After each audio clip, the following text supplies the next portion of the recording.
Hey everyone, in this video we're gonna look at pro tips on using hierarchy. Hierarchy is misunderstood by beginners. When you learn from institute or you take a course from online, they only teach you that hierarchy is just size difference. Today I'm gonna show you what's inside hierarchy. Hierarchy in typography, hierarchy in scale, and hierarchy in layout. That's all you wanna learn about hierarchy in graphic design. Rest falls in place. Let's begin. Hierarchy in typography. Let's keep everything aside and just focus on typography. Here are few circles. I want you to pick the biggest one of all and the smallest one of all. The biggest one would be this one and the smallest is this. Wait a minute. The biggest size there are 2. Which one to choose? And also for the smallest one there are 3. Which one to choose? This is how your brain reacts while watching a design which has different size text. Okay, now here are the same circles. Choose the bigger and smaller one. Haha, pretty easy. This and this. Same technique we have to use while placing the text. Here's the text placement. Now let's do the same task with this. Let's find the bigger text. It's this one. Now let's find the second biggest. Got it. Oops. Again,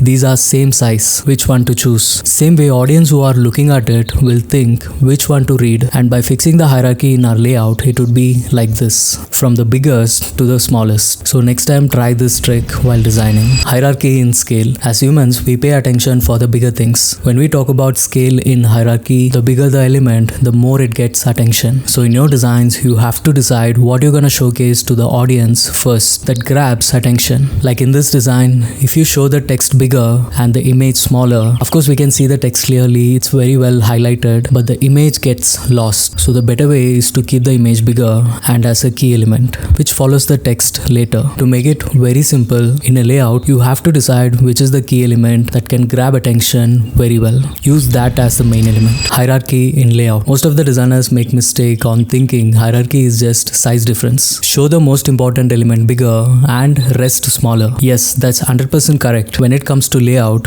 you need other design principles help. Like if you want to fix hierarchy in your layout, you need balance and white space. You can see in this design where hierarchy is used, but even though it looks clumsy and amateur, what balance does is it keeps all the elements well balanced all 4 sides, so the design doesn't look clumsy or uneven. White space is most important. If you're not giving proper breathing space between the elements, then the design won't be completed. The fastest way to do it is using grids. Now we can see the difference. The design which you have seen in the thumbnail, which I've used these principles to create it. It's a best practice. You can find this open file in the description. Download it and start practicing. Alright then, that's all for this video. If you have any doubts, let me know in the comments. And also don't forget to hit that subscribe button to get more content like this. And I'll see you in the next one.